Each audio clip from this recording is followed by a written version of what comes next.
Bertrand Russell एक British दार्शनिक, लेखक और सामाजिक आलोचक थे। वे खास तौर पर गणितीय तर्क और विश्लेषणात्मक दर्शन के लिए जाने जाते हैं। उनकी सबसे बड़ी देन यह थी कि उन्होंने गणित को तर्क से जोड़ने की कोशिश की और तर्कशास्त्र को नया रूप दिया। उन्होंने यह भी समझाया कि दुनिया न तो सिर्फ मानसिक है और न ही सिर्फ भौतिक, बल्कि एक ही मूल तत्व से बनी है।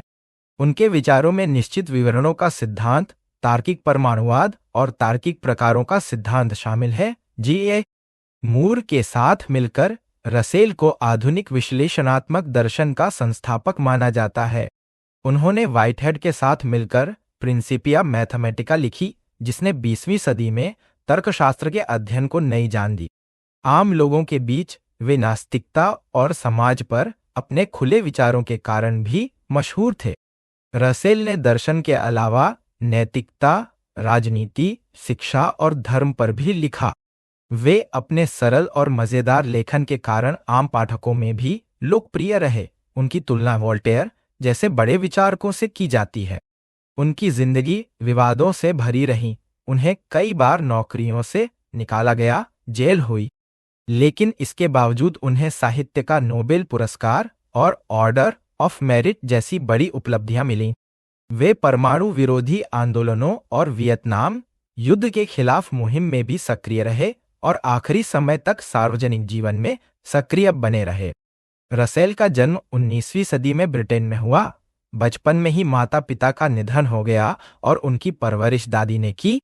शुरुआती पढ़ाई में ही उन्हें गणित और ज्यामिति से लगाव हुआ। बाद में उन्होंने कैम्ब्रिज विश्वविद्यालय में दाखिला लिया और यहीं से उनका दार्शनिक सफर शुरू हुआ। उन्होंने कई बार संसद के चुनाव भी लड़े, लेकिन हर बार हार गए। वे अमेरिका, यूरोप, चीन और जापान तक में पढ़ाने और व्याख्यान देने गए। प्रथम विश्व युद्ध के दौरान युद्ध विरोधी लेखन के कारण उन्हें जुर्माना और जेल की सजा भी मिली। रूस, चीन और जापान की यात्राओं ने उनके विचारों को और व्यापक बनाया। उनकी निजी जिंदगी भी काफी उतार चढ़ाव वाली रही। उन्होंने कई शादियां की और तलाक भी हुए। दूसरी ओर उन्होंने शिक्षा के क्षेत्र में प्रयोग किए और बच्चों के लिए स्कूल भी खोला। द्वितीय विश्व युद्ध के समय वे अमेरिका में रहे और वहां विश्वविद्यालयों में पढ़ाया। एक बार वे विमान दुर्घटना से भी बाल बाल बचे। जीवन के अंतिम वर्षों में वे परमाणु निरस्त्रीकरण और शांति अभियानों में गहराई से जुड़े रहे। उन्होंने रसेल आइंस्टाइन मैनिफेस्टो जारी किया और अंतर्राष्ट्रीय शांति सम्मेलनों का नेतृत्व किया। अंततः वे लगभग 100 साल की उम्र तक जिए और अपने पीछे गहरी दार्शनिक और सामाजिक छाप छोड़ गए। बर्ट्रैंड रसेल की जिंदगी को समझाने की बहुत कोशिशें हुई हैं। कुछ लोग कहते हैं कि उन्होंने दर्शन को इंसानी जिंदगी से जोड़ने का काम सबसे बेहतर तरीके से किया। बहुत से दार्शनिक मानते हैं कि उनकी किताबों ने ही उन्हें इस पेशे की ओर खींचा, क्योंकि उनकी लिखावट में मजाकिया अंदाज भी था और सोच की साफ झलक भी। लेकिन उनकी जिंदगी का सबसे अच्छा बयान उन्होंने खुद दिया। उन्होंने कहा कि उनकी जिंदगी 3 बहुत गहरी चाहतों से चलती रही: प्यार की तलाश, ज्ञान की खोज और इंसानों के दुख के लिए गहरी दया। ये तीनों चाहते इतनी मजबूत थीं कि उन्होंने उन्हें हर दिशा में धकेला, कभी खुशी दी, कभी दुख और कभी निराशा। उन्होंने प्यार की तलाश की क्योंकि वह उन्हें बेहद खुशी देता था, इतनी कि उसके लिए वे जिंदगी बाकी सब चीजें छोड़ने को तैयार रहते। उन्होंने प्यार इसलिए भी चाहा क्योंकि वह इंसान की अकेलेपन की ठंडक को कम करता है, और उन्होंने इसमें वह झलक भी देखी जो संतों और कवियों ने स्वर्ग की कल्पना में की थी। ज्ञान की खोज भी उनकी जिंदगी का उतना ही मजबूत हिस्सा थी। वे जानना चाहते थे कि इंसानों के दिलों में क्या चलता है, तारे क्यों चमकते हैं और संख्याओं की ताकत से दुनिया कैसे चलती है। थोड़ी सफलता उन्हें इसमें मिली, लेकिन पूरी नहीं। प्यार और ज्ञान उन्हें ऊपर उठाते रहे, लेकिन इंसानों के दुख हमेशा उन्हें जमीन पर खींच लाते थे। भूखे बच्चे, सताए हुए लोग, बूढ़े जो अपनों पर बोझ माने जाते हैं, गरीबी और दर्द से भरी दुनिया, ये सब उनकी आत्मा को झकझोरते रहे। वे चाहते थे कि इन दुखों को कम कर पाएं, लेकिन ऐसा न कर पाने का दुख भी उन्हें बहुत सताता था। फिर भी वे मानते थे कि उनकी जिंदगी जीने लायक थी और अगर मौका मिले तो वे इसे दोबारा जीना चाहेंगे। उन्होंने दर्शन और राजनीति दोनों में गहरी भागीदारी की। 20वीं सदी की शुरुआत से ही वे अंतर्राष्ट्रीय भाईचारे के पक्षधर रहे और संसद के चुनावों में भी उतरे, लेकिन हार गए। उन्होंने औरतों को वोट का अधिकार देने की भी पैरवी की। पहले विश्व युद्ध के समय वे युद्ध विरोधी आंदोलनों से जुड़े और इसके लिए उन्हें जुर्माना और जेल की सजा भी भुगतनी पड़ी। कई बार संसद के चुनाव में खड़े हुए, लेकिन हारते रहे। अपनी पत्नी डोरा के साथ उन्होंने एक नया स्कूल भी खोला ताकि शिक्षा में प्रयोग कर सकें। उनकी खुली सोच और नास्तिकता की वजह से वे अक्सर विवादों में रहते थे। उनकी कट्टर सोच और रिश्तों को लेकर खुलापन कई बार उन्हें मुश्किल में डालता रहा। अमेरिका में पढ़ाते समय उन्हें एक कॉलेज से नौकरी का ऑफर मिला, लेकिन विरोध के चलते वापस ले लिया गया। अदालत ने उन्हें नैतिक रूप से अयोग्य कहकर कॉलेज में पढ़ाने से रोक दिया। वजह यही थी कि वे नास्तिक थे और खुले रिश्तों की वकालत करते थे। रसेल की जिंदगी विरोधों, बहसों, जेल और विवादों से भरी रही, लेकिन इसी ने उन्हें अपने दौर का सबसे चर्चित और प्रभावशाली दार्शनिक बना दिया। सन 1954 में रसेल ने बीबीसी पर मैन्स पेरिल नाम का भाषण दिया, जिसमें उन्होंने परमाणु बम के परीक्षणों की कड़ी निंदा की। इसके बाद उन्होंने आइंस्टाइन के साथ मिलकर एक बयान जारी किया जिसमें परमाणु हथियारों को रोकने की अपील की गई। कुछ साल बाद वे वैज्ञानिकों के बड़े सम्मेलन के आयोजक बने, जहां सबने मिलकर परमाणु संकट पर चर्चा की। उन्होंने परमाणु निरस्त्रीकरण अभियान की नींव रखी और उसके पहले अध्यक्ष बने।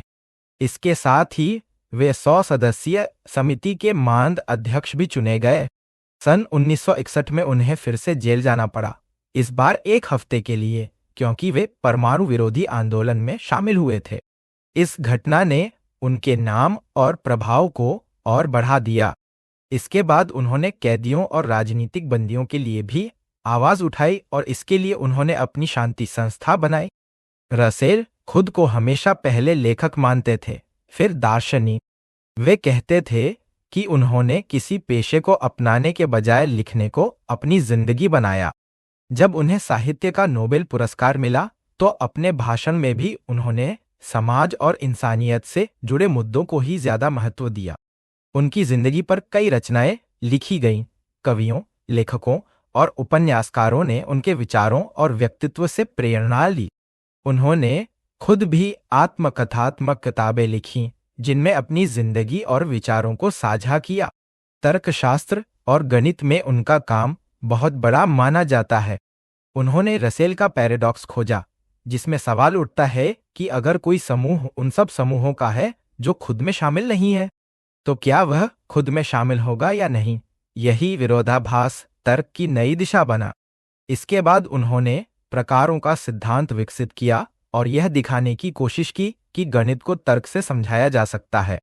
उन्होंने तर्क की नई व्याख्याएं दी, संख्याओं और मात्रा की गणित को व्यवस्थित किया और आधुनिक तर्कशास्त्र की नींव रखी। रसेल का यह काम न केवल दर्शन और गणित में क्रांति लेकर आया, बल्कि आज भी उनकी सोच तर्क और विचार की दुनिया में सबसे गहरी और प्रभावशाली मानी जाती है।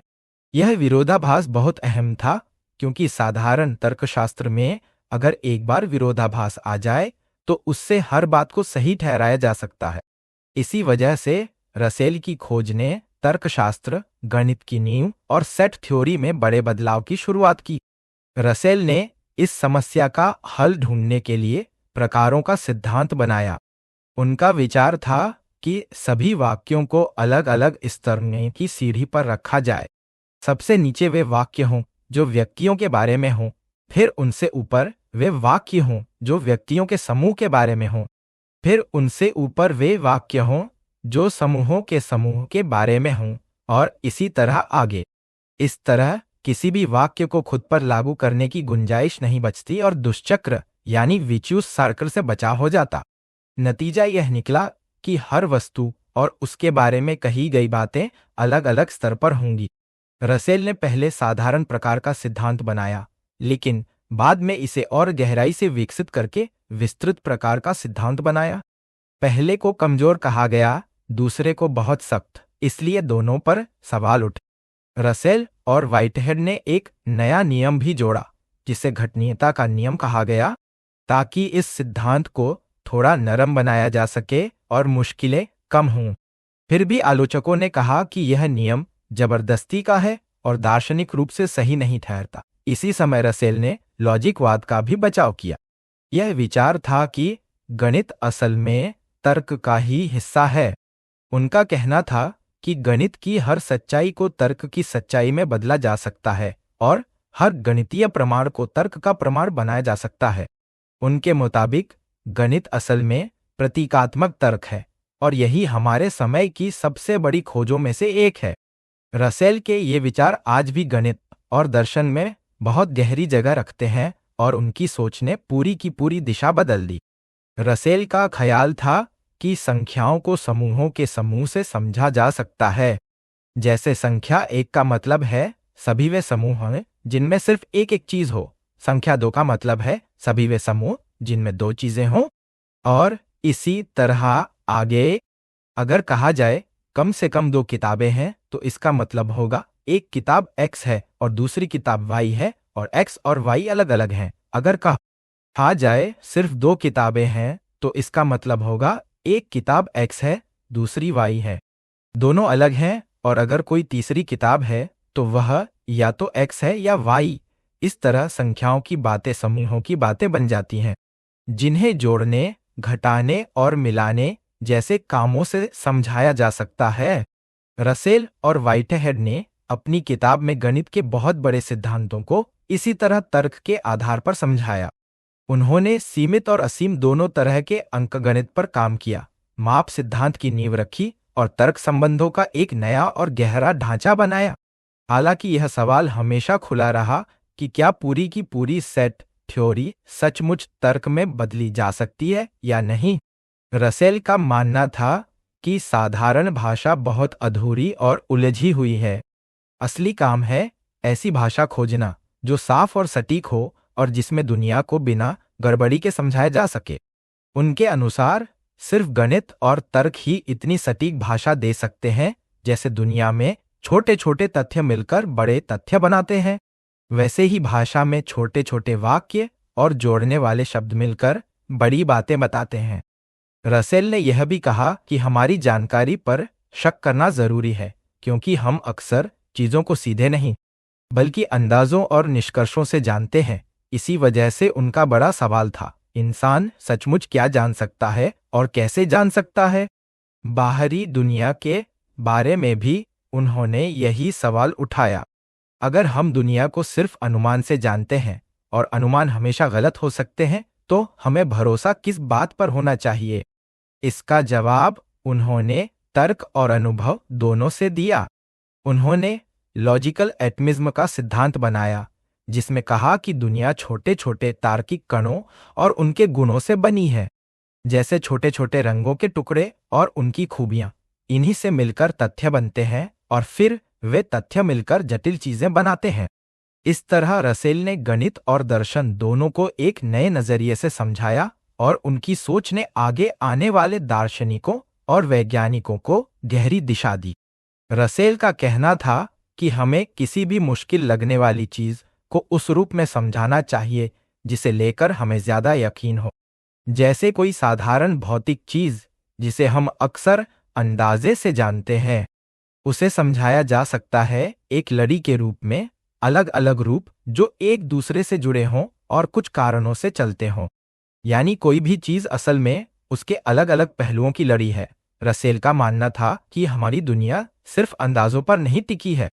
कुछ बातें ऐसी हैं जिन्हें हम सीधे महसूस कर लेते हैं बिना किसी वैज्ञानिक से पूछे। जैसे अगर हमें ज्यादा गर्मी या ठंड लग रही है तो इसका एहसास हमें बिना किसी और की राय के हो जाता है। ऐसी सीधी जानकारी को उन्होंने डेटा कहा। इन्हीं सीधे अनुभवों से हम बाकी चीजों को बना सकते हैं, जैसे संख्याएं समूहों से, बिंदु और समय क्रमबद्ध घटनाओं से, और समूह भी कुछ खास तर्कशास्त्रीय ढांचों से समझाए जा सकते हैं। इसी सोच से उन्होंने कहा कि विज्ञान और दर्शन में हमें जहां तक संभव हो तार्किक निर्माण यानी लॉजिकल कंस्ट्रक्शन अपनाना चाहिए। जहां यह तरीका काम नहीं करता वहां जो चीज बचती है उसे उन्होंने एटम कहा। ये एटम किसी और हिस्से से नहीं बने होते और अपने आप मौजूद रहते हैं। इनके बारे में कही गई बातें भी एटॉमिक होती हैं, यानी इनमें कोई और बात मिली नहीं होती और ये एक दूसरे से बिल्कुल अलग रहती हैं। यही सोच उन्हें इस बात तक ले गई कि दो तरह की सच्चाइयां होती हैं, एक सीधी और पक्की जो बिना गलती के होती है और दूसरी परोक्ष जो दूसरों से निकाली जाती है और जिसमें गलती की गुंजाइश रहती है। सीधी सच्चाइयां वे होती हैं जिन्हें हम सीधे महसूस करते हैं या जो तर्क में साफ होती हैं, जैसे गणित और तर्क के मूल सिद्धांत। इसके साथ ही रसेल ने जान पहचान से मिली जानकारी और विवरण से मिली जानकारी में भी फर्क बताया। जान पहचान का मतलब है सीधा अनुभव, जब हम किसी चीज से सीधे जुड़े हों, और विवरण से मिली जानकारी का मतलब है कि हम किसी चीज को परोक्ष रूप से जानते हैं, जैसे उसके बारे में सुनकर या बयान से। रसेल का मानना था कि सबसे भरोसेमंद ज्ञान वही है जो सीधे अनुभव से मिलता है। इन्हीं पर उन्होंने अपने पूरे ज्ञान के सिद्धांत की नींव रखी। रसेल ने अपने काम में एक खास तरीके का इस्तेमाल किया जिसे उन्होंने पीछे से सोचने की पद्धति कहा। इसमें हम किसी निष्कर्ष को सच मानकर यह देखते हैं कि उससे जुड़ी बुनियादी बातें कितनी सही निकलती है। उनका मानना था कि गणित और तर्क के सिद्धांतों को समझने का असली तरीका भी यही है और यह तरीका विज्ञान की बाकी शाखाओं में कानून खोजने जैसा ही है। रसेल का मानना था कि दर्शन और विज्ञान दोनों का तरीका एक जैसा होना चाहिए। दर्शन में यह तरीका तर्क और विश्लेषण के जरिए सामने आता है।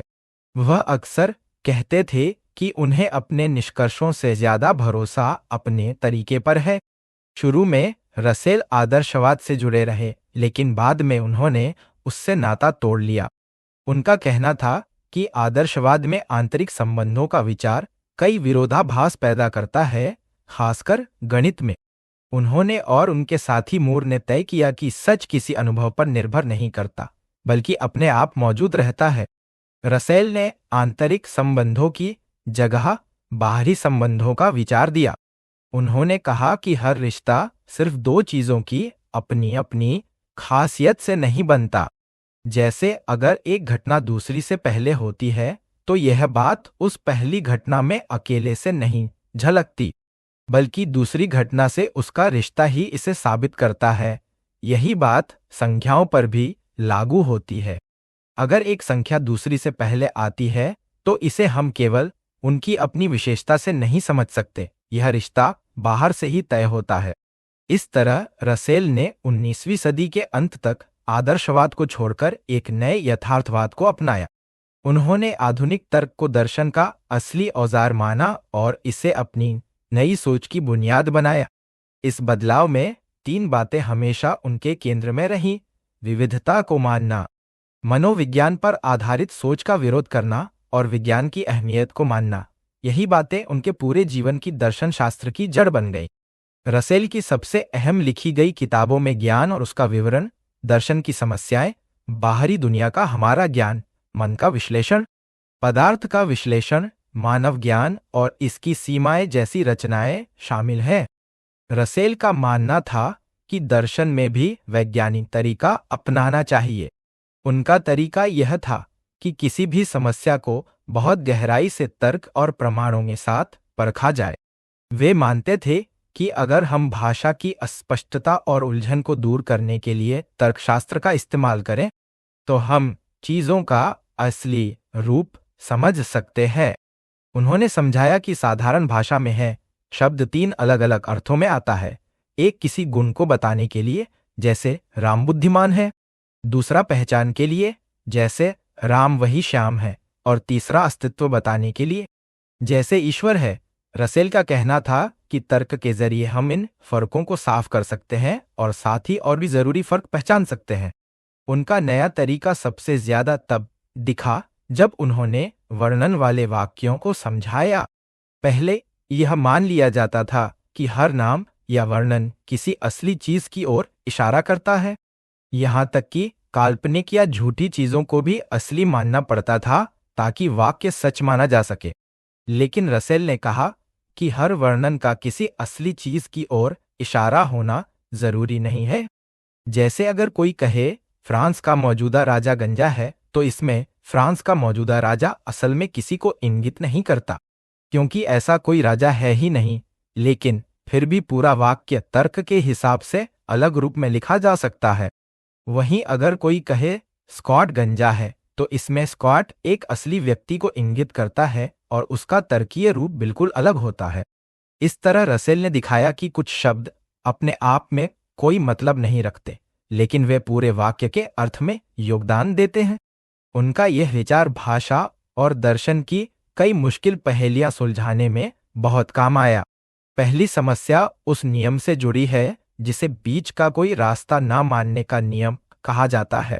इस नियम के हिसाब से या तो वाक्य फ्रांस का मौजूदा राजा गंजा है सच होना चाहिए, या फ्रांस का मौजूदा राजा गंजा नहीं है सच होना चाहिए। लेकिन अगर दोनों में से कोई भी सच मान लिया जाए तो इसका मतलब होगा कि फ्रांस में वाकई कोई मौजूदा राजा है, जबकि ऐसा नहीं है। रसेल ने दिखाया कि असल में इस नतीजे से बचा जा सकता है। उन्होंने कहा कि सही तरीका यह है कि हम माने कि यह सच नहीं है कि कोई मौजूदा फ्रांस का राजा है जो गंजा है। दूसरी समस्या पहचान के नियम से जुड़ी है। मान लो वाक्य स्कॉट वही है जिसने वेवरला लिखी सच है, लेकिन इसका मतलब यह नहीं है कि हर जगह स्कॉट और वेवरली के लेखक एक दूसरे से बदले जा सकते हैं। जैसे वाक्य राजा जॉर्ज चौथा जानना चाहता था कि स्कॉट ने वेवरली लिखी है या नहीं सच है, लेकिन राजा जॉर्ज चौथा जानना चाहता था कि स्कॉट स्कॉट है या नहीं बेकार सा लगता है। यहाँ भी रसेल का तर्कीय विश्लेषण समझाता है कि क्यों ये फर्क जरूरी है। तीसरी समस्या उस वाक्य से जुड़ी है जिसमें किसी चीज के ना होने की बात कही जाती है। जैसे सुनहरा पहाड़ मौजूद नहीं है। अगर कोई कहे स्कॉट मौजूद नहीं है तो यह गलत होगा, क्योंकि स्कॉट तो वाकई एक व्यक्ति है। लेकिन सुनहरा पहाड़ मौजूद नहीं है सच हो सकता है, क्योंकि सुनहरा पहाड़ कोई हकीकत में नहीं है। इस तरह रसेल ने समझाया कि हर वर्णन का किसी असली चीज से जुड़ा होना जरूरी नहीं है। रसेल का एक और बड़ा योगदान था तटस्थ अद्वैत का सिद्धांत। इसका मतलब है कि यह दुनिया सिर्फ एक ही तरह के तत्व से बनी है, जो न पूरी तरह मानसिक है और न पूरी तरह भौतिक। फर्क बस देखने और समझने के तरीके का है। कभी वही तत्व मानसिक रूप में समझा जाता है तो कभी भौतिक रूप में। रसेल ने इसका उदाहरण डाकघर की डायरेक्टरी से दिया। एक ही नाम डायरेक्टरी में दो बार आता है, एक बार वर्णक्रम यानी अल्फाबेट के हिसाब से और एक बार जगह के हिसाब से। दोनों में नाम वही रहता है, बस क्रम बदल जाता है। उसी तरह दुनिया की हर चीज मानसिक और भौतिक दोनों ढंग से जुड़ी हुई है। दिमाग में विचार एक दूसरे से सोच के रिश्तों से जुड़ते हैं, जबकि भौतिक चीजें गुरुत्वाकर्षण जैसे नियमों से जुड़ती हैं। असल में दोनों अलग अलग तत्व नहीं हैं, बस उनके जोड़ने के तरीके अलग हैं। रसेल का कहना था कि हमारे विचार भी किसी अलग किस्म के तत्व नहीं हैं, बल्कि वही चीजें हैं जिन्हें हम सोच रहे होते हैं। फर्क बस इतना है कि उनके चलने फिरने के नियम भौतिक चीजों से अलग हैं। जब किसी बात को मानसिक रूप में देखते हैं तो एक ख्याल या विचार दूसरे ख्याल से जुड़ सकता है, भले ही भौतिक दुनिया में उनमें कोई खास रिश्ता ना हो। जैसे रसेल कहते हैं, मेरे दिमाग में सीजर का ख्याल आते ही चार्लेमेन का ख्याल भी आ सकता है, जबकि असल दुनिया में दोनों का कोई सीधा रिश्ता नहीं। लेकिन इस वजह से यह मानना गलत है कि दो अलग चीजें हैं, एक मानसिक और दूसरी भौतिक। रसेल के हिसाब से दिमाग और शरीर की दोहरी सोच असल में एक गलती है। दुनिया एक ही तरह के तत्व से बनी है, जिसे कभी मानसिक और कभी भौतिक नाम दे दिया जाता है। रसेल ने इस सोच को 20वीं सदी की शुरुआत में विकसित किया और फिर कहा कि इसके बाद उनकी सोच में कोई बड़ा बदलाव नहीं आया। इसके बावजूद उन्होंने दिमाग, पदार्थ, सच्चाई और इंसानी ज्ञान पर कई अहम किताबें लिखी। आज भी कई विचारक उनके इस दृष्टिकोण में दिलचस्पी लेते हैं और इसे समझने की कोशिश करते हैं। धर्म के बारे में रसेल के विचार बहुत साफ थे। उनका मानना था कि धर्म इंसानी डर से पैदा हुआ एक रोग है जिसने लोगों को दुख और मुसीबत ही दी है। उनके अनुसार धार्मिक मान्यताएं न सिर्फ गलत हैं बल्कि इंसानी स्वतंत्रता के लायक भी नहीं। अपने जीवन भर उन्होंने धर्म और धार्मिक संस्थाओं का विरोध किया, यहाँ तक कि जब वे जेल में पहुंचे और उनसे धर्म पूछा गया तो उन्होंने कहा, अज्ञेयवादी। यह किस्सा बताते हुए भी वे मजाकिया ढंग से हंसते रहे। धर्म पर उनकी सोच 4 बातों पर टिकी थी। पहली, भगवान के अस्तित्व के पक्ष में दिए जाने वाले तर्क गलत हैं। दूसरी, धर्म ने हमेशा ज्ञान की तरक्की को रोका है। तीसरी, धर्म ने नैतिकता के ऐसे विचार फैलाए हैं जो अच्छे से ज्यादा नुकसानदेह हैं। और चौथी, धर्म को सिर्फ मान्यता नहीं बल्कि एक तरह की भावना के तौर पर भी देखना चाहिए। सबसे अहम बात यह रही कि रसेल ने धर्म को सरल भाषा में समझाया। जब लोगों को यह बताया जाता था कि धर्म पर गंभीर चर्चा करना सिर्फ पादरियों या विद्वानों का काम है, उनकी वजह से आम लोगों को भी यह हक मिला कि वे खुद धर्म के बारे में अपनी राय बना सकें। साथ ही धार्मिक प्राधिकरणों की ताकत और डर भी कम होने लगे। इस लिहाज से कहा जा सकता है कि रसेल ने आधुनिक युग में धर्मनिरपेक्षता का रास्ता खोलने में बड़ी भूमिका निभाई। यही वजह थी कि उन्हें नोबेल पुरस्कार भी मिला, जिसमें उनके स्वतंत्र सोच और इंसानियत के आदर्शों को बढ़ावा देने वाले लेखन की सराहना की गई। रसेल खुद कहते थे कि यह पुरस्कार उन्हें खास तौर पर उनकी किताब मैरिज एंड मॉरल्स की वजह से मिला, जिसमें उन्होंने धर्म और उसकी पाबंदियों पर खुलकर सवाल उठाए थे। रसेल ने भगवान के अस्तित्व के पक्ष में दिए जाने वाले पारंपरिक तर्कों का गहराई से विश्लेषण किया। वे कहते थे कि ये तर्क बहुत कमजोर हैं और अक्सर विरोधाभासों से भरे होते हैं। अपनी लोकप्रिय किताबों में वे बार बार बताते थे कि सिर्फ इसलिए कि बहुत सारे लोग किसी राय को मानते हैं, इसका मतलब यह नहीं कि वह राय सही है। उन्होंने साफ कहा कि वे हर धर्म से असहमत हैं और चाहते हैं कि सभी तरह की धार्मिक मान्यताएं धीरे धीरे खत्म हो जाएं। उनका यह भी मानना था कि आधुनिक विज्ञान हमें आत्मा के अस्तित्व का कोई सबूत नहीं देता। उन्होंने यहाँ तक कहा कि धर्म जितना गलत है उतना ही नुकसानदेह भी है।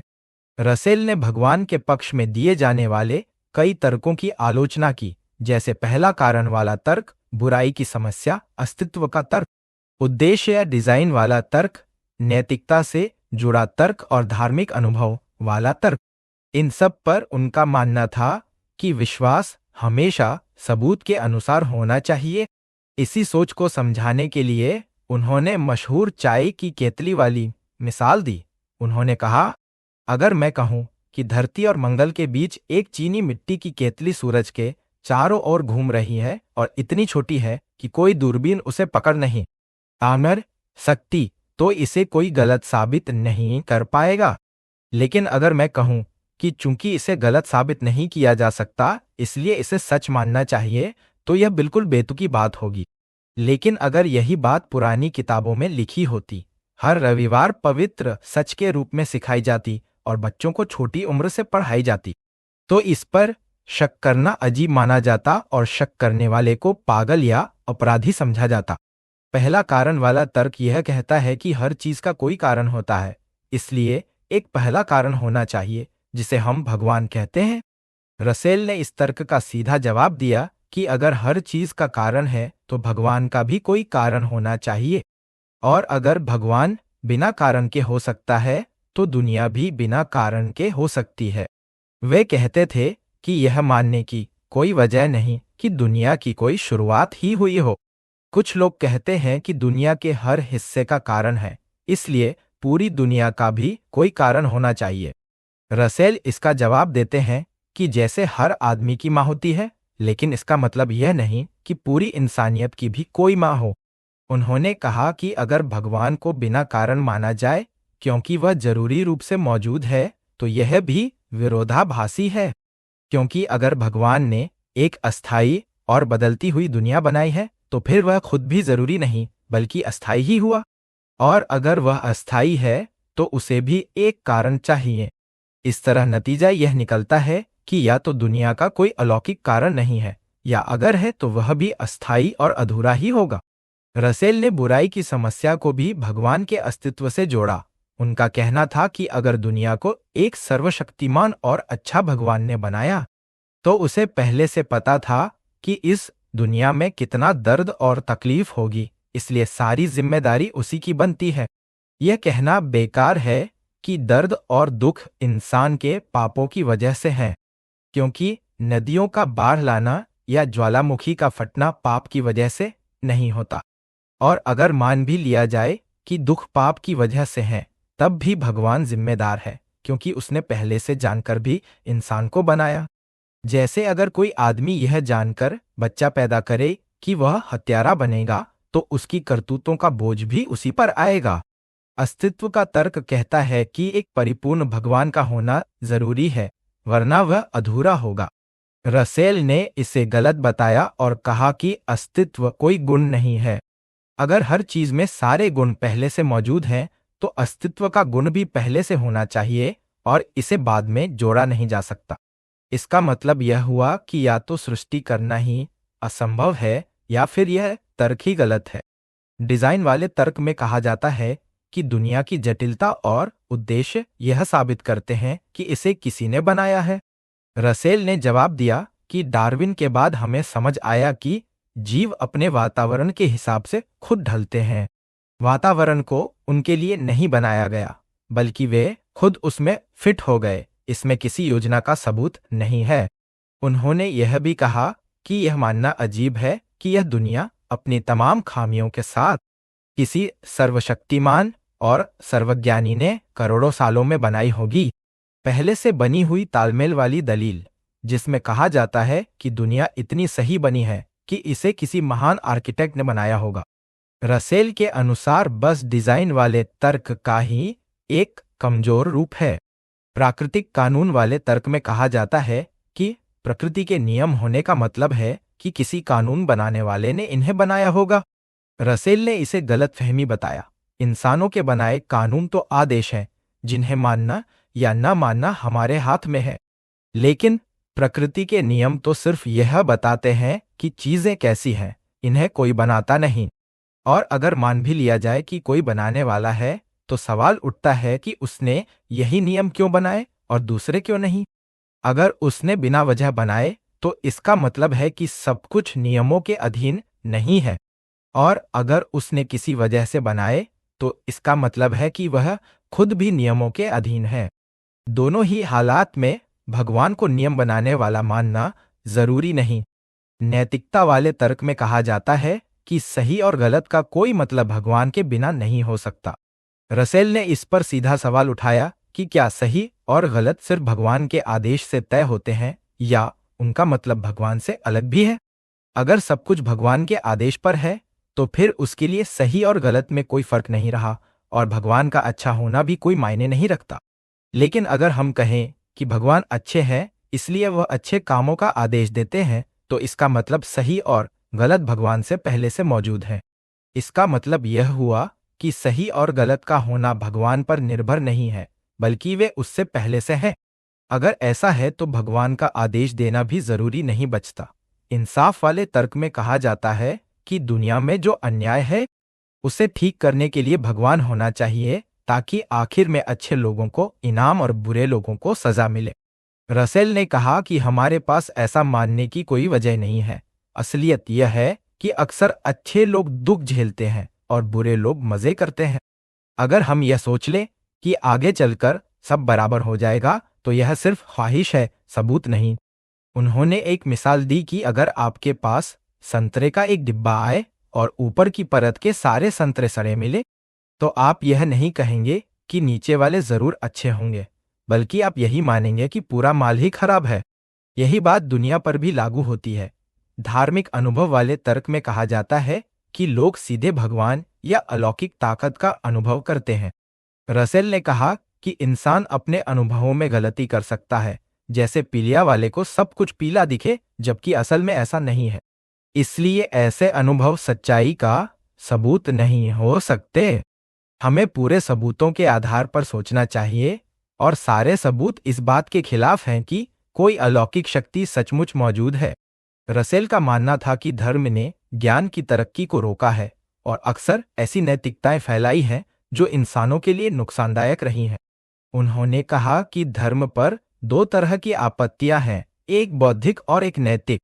बौद्धिक यह कि किसी भी धर्म के सच होने का सबूत नहीं है, और नैतिक यह कि धार्मिक नियम उस जमाने के हैं जब लोग ज्यादा क्रूर थे और इसीलिए वे इंसानियत को आगे बढ़ने से रोकते हैं।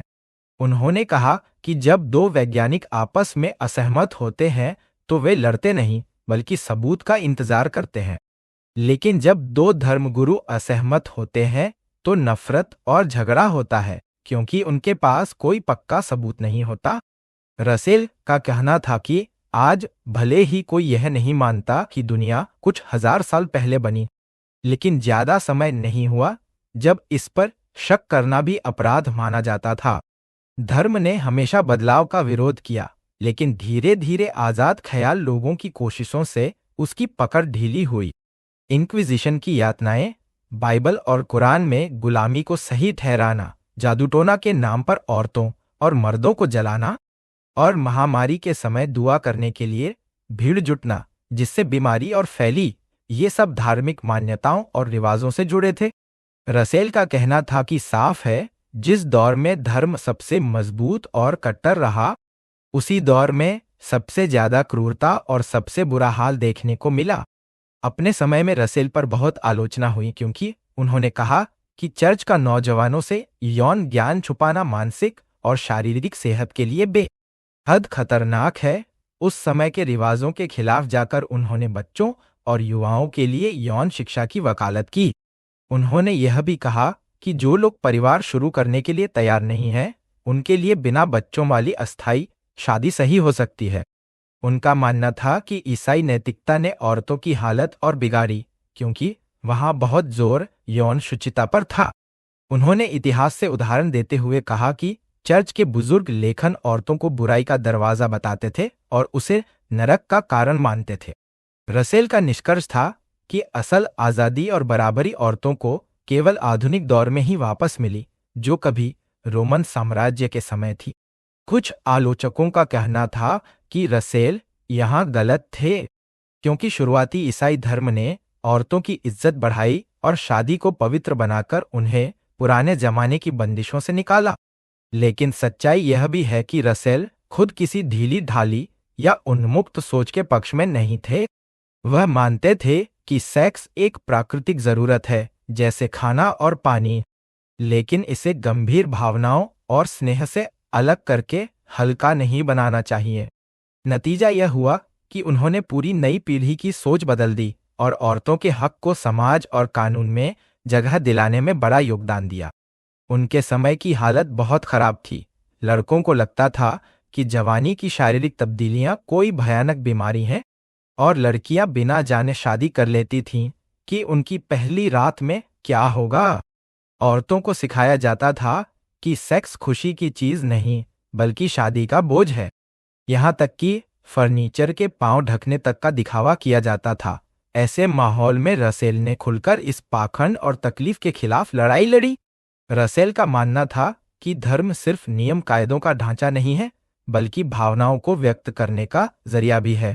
यही वजह है कि भगवान या अलौकिक सत्ता के खिलाफ तर्क पढ़े लिखे लोगों पर असर डालते हैं, लेकिन आम धार्मिक मान्यता को बदल नहीं पाते, क्योंकि धर्म की जड़ें इंसान के डर और अज्ञान में हैं। अज्ञात चीजों का डर, प्राकृतिक कारणों का न जान पाना और मौत का डर। ईसाई धर्म के बारे में रसेल कहते थे कि उसका आधार है भगवान में विश्वास, अमरता में विश्वास और यह मानना कि मसीह या तो दिव्य थे या कम से कम सबसे अच्छे और समझदार इंसान थे। अगर कोई इतना भी नहीं मानता तो उसे ईसाई कहना ठीक नहीं। और चूंकि हर धर्म की मान्यताएं अलग हैं, इसका सीधा मतलब है कि सच अधिकतम एक ही धर्म हो सकता है, बाकी नहीं। रसेल को सिर्फ एक विद्रोही मानना सही नहीं होगा जो धर्म पर हमला कर रहा था। उनका नजरिया इससे गहरा था। वह धर्म को ज्यादा एक तरह की भावना या सोच का तरीका मानते थे जो इंसान की जिंदगी और उसके नैतिक तौर तरीकों पर असर डालता है। उन्होंने कहा था कि धर्म 3 हिस्सों में बंटा होता है। पहला, इंसान के अपने निजी विश्वास जिनका ताल्लुक दुनिया और जीवन से है। दूसरा, धर्मशास्त्र यानी थियोलॉजी। और तीसरा, संगठित धर्म यानी चर्च। उनका मानना था कि निजी विश्वास वाली बात कभी कभी जरूरी भी हो सकती है, लेकिन किसी भी मशहूर धर्म की थियोलॉजी उन्हें स्वीकार नहीं थी। साथ ही उन्हें लगता था कि चर्च ज्यादातर समय अच्छे से ज्यादा बुरा ही करता आया है। उनकी सोच यह भी थी कि अच्छा जीवन वह है जो प्रेम से प्रेरित हो और ज्ञान से संचालित हो। उन्होंने इसे किसी सिद्धांत की तरह नहीं, बल्कि एक लक्ष्य की तरह बताया। जैसे अगर आपका बच्चा बीमार हो तो प्रेम आपको उसे ठीक करने की इच्छा देगा और विज्ञान आपको बताएगा कि इलाज कैसे करना है। इसके बीच में किसी नैतिक तर्क की जरूरत नहीं होती। इसका मतलब यह है कि भावनाएं ही ज्यादातर फैसलों को आगे बढ़ाती हैं। रसेल खुद मानते थे कि वह यह साबित नहीं कर सकते कि उनका अच्छा जीवन वाला नजरिया बिल्कुल सही है। वह सिर्फ अपनी राय बता सकते हैं और उम्मीद कर सकते हैं कि ज्यादा से ज्यादा लोग उनसे सहमत हों। लेकिन इसका मतलब यह नहीं था कि वह धार्मिक विश्वासों को खुली छूट देते थे। उनका कहना था कि सच्चाई और ईमानदारी जैसी खूबियां अक्सर उन लोगों में ज्यादा मिलती हैं जो धर्म की कट्टर मान्यताओं को नहीं मानते। उनके मुताबिक असली ईमानदारी यह है कि हर मुश्किल सवाल का जवाब सबूत के आधार पर दिया जाए, और अगर सबूत पूरा ना हो तो सवाल को अधूरा ही छोड़ दिया जाए। लेकिन धर्म में अक्सर यही गुण दबा दिए जाते हैं। पुराने जमाने में सवाल पूछने वालों को जलाकर मार दिया जाता था। आज भी कई जगह सख्त तरीके अपनाए जाते हैं, और पश्चिमी देशों में बच्चों को स्कूलों में ऐसे विचारों से दूर रखा जाता है। जो लोग फिर भी सवाल पूछते हैं उन्हें समाज में बुरा और दोषी ठहराया जाता है। रसेल का कहना था कि समाज और इंसान दोनों को चुनना होगा कि अच्छा जीवन कैसा होगा। क्या वह ईमानदार खोज और सबूत पर आधारित होगा या फिर अंधविश्वास और धार्मिक आराम में डूबा रहेगा। धर्म और इनसे जुड़े मुद्दों पर रसेल ने कई जगह लिखा। उनके लेखन और भाषणों ने इस विषय पर लोगों की सोच को गहराई से बदलने का काम किया। साथ ही उनकी सामाजिक और राजनीतिक सोच भी बहुत प्रभावशाली रही, जिसमें उनका एक्टिविज्म, समाज और राजनीति पर लिखी गई रचनाएं और विज्ञान व दर्शन के कठिन विषयों को आम लोगों तक आसान भाषा में पहुंचाना शामिल है। रसेल ने आम लोगों के लिए कई किताबें लिखीं। उनकी 2 सबसे मशहूर किताबें थीं, फिलॉसफी की समस्याएं और पश्चिमी दर्शन का इतिहास। इन किताबों ने पीढ़ियों तक लोगों को पढ़ाई और समझने में मदद की। उनकी इतिहास वाली किताब आज भी पढ़ी जाती है और दर्शन के कई पुराने विचारकों पर नए शोध की शुरुआत करने में अहम रही।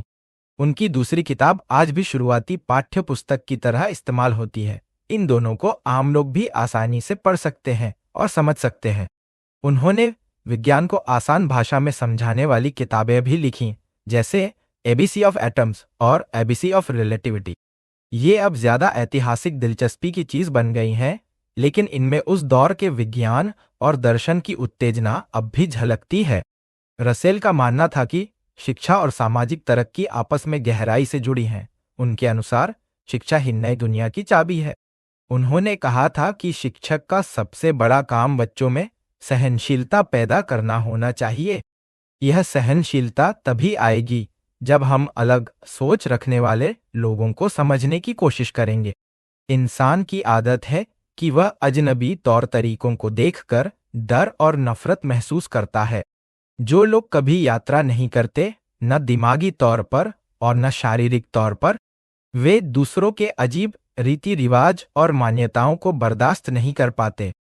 यही अज्ञानता वाली असहिष्णुता सभ्य समाज के लिए सबसे बड़ा खतरा है। इसी सोच के तहत रसेल का कहना था कि अगर लोग अंधविश्वास छोड़कर सबूतों पर भरोसा करने लगे तो समाज में बहुत बड़ा बदलाव आ सकता है। उनका साफ कहना था कि किसी बात पर तब तक विश्वास करना ही नहीं चाहिए जब तक उसके सच होने का कोई ठोस आधार न हो। हालांकि शिक्षा के महत्व पर उनके विचार सबको साफ लगते हैं, लेकिन उनकी राजनीति और दर्शन के बीच के रिश्ते पर बहस होती रही। रसेल खुद कहते थे कि दोनों के बीच कोई खास संबंध नहीं है, लेकिन कई लोग इसमें गहरा रिश्ता देखते थे। उनका पूरा दिमाग तर्क और अनुभव पर टिकता था, न कि पहले से बने बनाए सिद्धांतों पर। राजनीति में भी उनका यही तरीका था। वह बदलते हालात के हिसाब से अपने विचार बदलने से हिचकिचाते नहीं थे। उनके लिए यही सही और जरूरी था, क्योंकि दुनिया हर वक्त बदलती रहती है। रसेल ने राजनीति और समाज से जुड़े मुद्दों पर भी बड़ा योगदान दिया। उन्होंने नैतिकता के बारे में कई अहम विचार रखे। उन्होंने कहा कि हमारे नैतिक फैसले सच या झूठ तो हो सकते हैं, लेकिन ज्यादातर झूठे ही निकलते हैं, क्योंकि वे असलियत से मेल नहीं खाते। उन्होंने यह भी कहा कि असल में हम किसी चीज को अच्छा तब कहते हैं जब हम उसे चाहते हैं, और बुरा तब कहते हैं जब हम उससे नफरत करते हैं। यह सोच उस आधुनिक विचार से मिलती जुलती थी जिसे बाद में भावनात्मक नैतिकता कहा गया। हालांकि रसेल अपनी नैतिकता से जुड़ी सोच से जिंदगी भर पूरी तरह संतुष्ट नहीं हुए, लेकिन उन्होंने इस विषय को समझने और आगे बढ़ाने में बड़ी भूमिका निभाई। रसेल को अपनी राजनीति की सोच में ज्यादा असंतोष नहीं था। उनका ध्यान ज्यादातर शक्ति यानी ताकत पर था। उनके मुताबिक समाज के नियम और बदलाव की असली समझ तभी आ सकती है जब हम शक्ति के अलग अलग रूपों को समझें। उनकी नज़र में दुनिया की बड़ी समस्या यही थी कि शक्ति बराबर बंटी नहीं है। उन्होंने कहा कि इंसान की सबसे खतरनाक आदत शक्ति की प्यास है। लालच इसलिए बुरा है क्योंकि वह इंसान को इंसान पर हावी होने की ताकत देता है, मगर इसमें एक मुश्किल है। अगर लोग एक आंदोलन शुरू करें ताकि शक्ति खत्म की जा सके या उसे बराबर बांटा जा सके और वे सफल हो जाएं, तो खुद वे उतने ही ताकतवर बन जाएंगे जितना कोई तानाशाह। जितनी ज्यादा सफलता मिलेगी उतना ही ज्यादा खतरा भी बढ़ेगा। धर्म की तरह ही रसेल की नैतिकता और राजनीति पर लिखी किताबों ने भी आम लोगों का ध्यान खींचा। उनकी सबसे मशहूर किताबों में समाज की नई रचना के सिद्धांत, शिक्षा पर, शादी और नैतिकता, खुशी की तलाश, वैज्ञानिक दृष्टिकोण और शक्ति है एक नया सामाजिक विश्लेषण शामिल हैं। रसेल की मौत के बाद उनकी शोहरत और बढ़ी। उन पर कई किताबें लिखी गईं जिनमें उनकी जिंदगी, उनके विचार और उनकी फिलॉसफी पर गहराई से चर्चा हुई। उनकी लिखी चिट्ठियों और पुराने कामों को इकट्ठा करके लोगों तक पहुंचाया गया। उनकी रचनाओं का बड़ा संग्रह तैयार किया गया जिसमें उनकी सारी लिखी बातें शामिल की जा रही हैं। बाद में हुए कामों से यह भी साफ हुआ कि उनके शिष्यों का उनके विचारों पर बड़ा असर था। खासकर विटगेन्स्टाइन और फ्रैंक रैमसे ने उन्हें कड़ी आलोचना भी दी और नए सवाल भी दिए, जिनसे रसेल को और नए सिद्धांत बनाने पड़े।